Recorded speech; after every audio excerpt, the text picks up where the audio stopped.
Abimelech, son of Jerubbaal, went to his mother's brothers in Shechem and said to them and to all his mother's clan, "Ask all the citizens of Shechem, which is better for you, to have all 70 of Jerubbaal's sons rule over you, or just one man?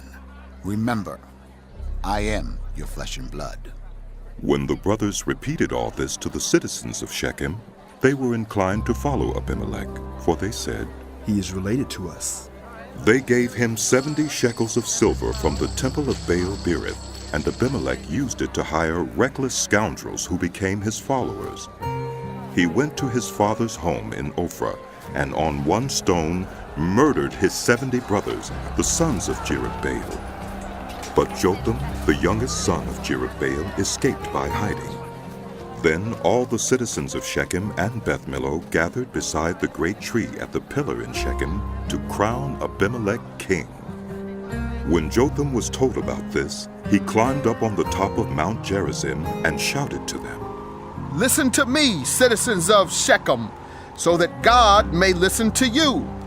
One day the trees went out to anoint a king for themselves. They said to the olive tree, 'Be our king.' But the olive tree answered, 'Should I give up my oil, by which both gods and human beings are honored, to hold sway over the trees?' Next, the trees said to the fig tree, 'Come and be our king.'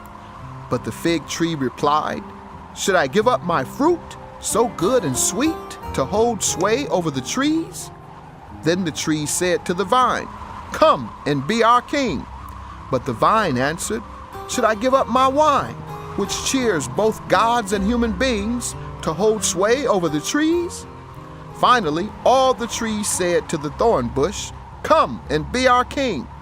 The thorn bush said to the trees, 'If you really want to anoint me king over you, come and take refuge in my shade. But if not, then let fire come out of the thorn bush and consume the cedars of Lebanon.' Have you acted honorably and in good faith by making Abimelech king? Have you been fair to Jerubbaal and his family? Have you treated him as he deserves? Remember that my father fought for you and risked his life to rescue you from the hand of Midian. But today you have revolted against my father's family. You have murdered his 70 sons on a single stone and have made Abimelech, the son of his female slave, king over the citizens of Shechem because he is related to you. So have you acted honorably and in good faith toward Jerubbaal and his family today? If you have, may Abimelech be your joy, and may you be his too. But if you have not, let fire come out from Abimelech and consume you, the citizens of Shechem and Beth Millo, and let fire come out from you, the citizens of Shechem and Beth Millo, and consume Abimelech." Then Jotham fled, escaping to Beor, and he lived there because he was afraid of his brother Abimelech. After Abimelech had governed Israel 3 years, God stirred up animosity between Abimelech and the citizens of Shechem, so that they acted treacherously against Abimelech. God did this in order that the crime against Jerubbaal's 70 sons, the shedding of their blood, might be avenged on their brother Abimelech, and on the citizens of Shechem, who had helped him murder his brothers. In opposition to him, these citizens of Shechem set an ambush on the hilltops to rob everyone who passed by, and this was reported to Abimelech. Now Gaal, son of Ebed, moved with his brothers into Shechem, and its citizens put their confidence in him. After they had gone out into the fields and gathered the grapes and trodden them, they held a festival in the temple of their God. While they were eating and drinking, they cursed Abimelech. Then Gaal, son of Ebed, said, "Who is Abimelech, and who is Shechem that we should be subject to him? Isn't he Jerubbaal's son, and isn't Zebul his deputy?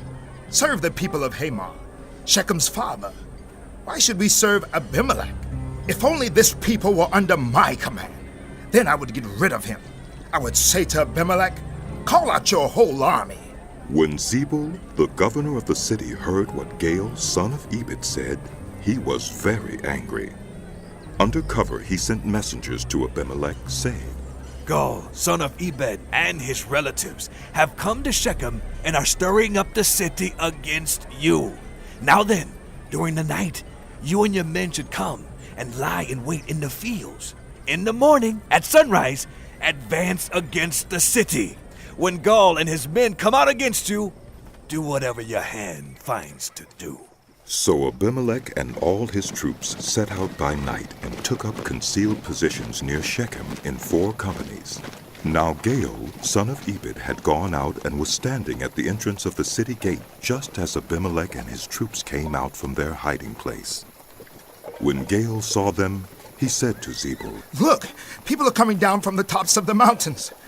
Zebul replied, "You mistake the shadows of the mountains for men." but Gaal spoke up again. Look, people are coming down from the central hill, and a company is coming from the direction of the diviner's tree. Then Zebul said to him, Where is your big talk now?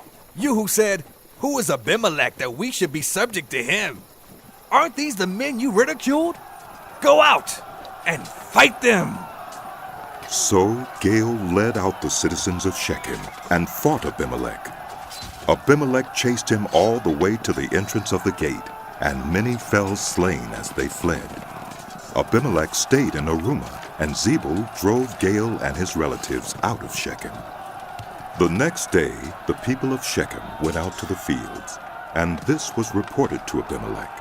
So he took his troops, divided them into 3 companies, and set an ambush in the fields. When he saw the people coming out of the city, he rose to attack them.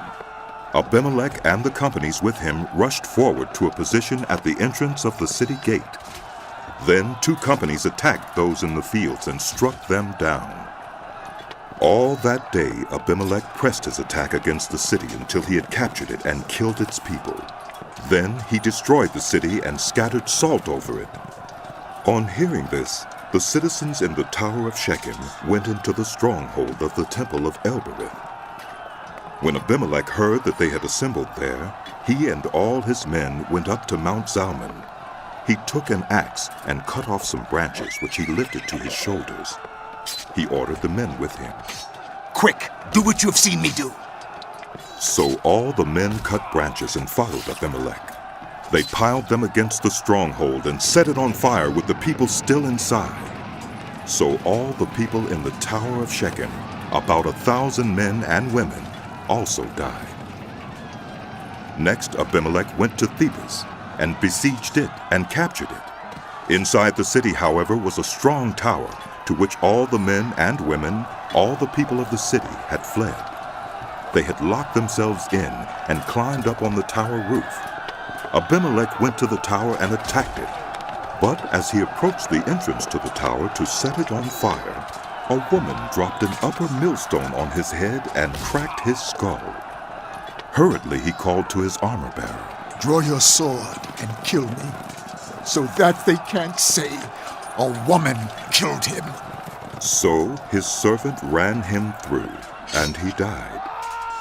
When the Israelites saw that Abimelech was dead, they went home.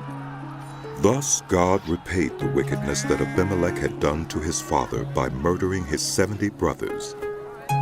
God also made the people of Shechem pay for all their wickedness. The curse of Jotham, son of Jerubbaal, came on them.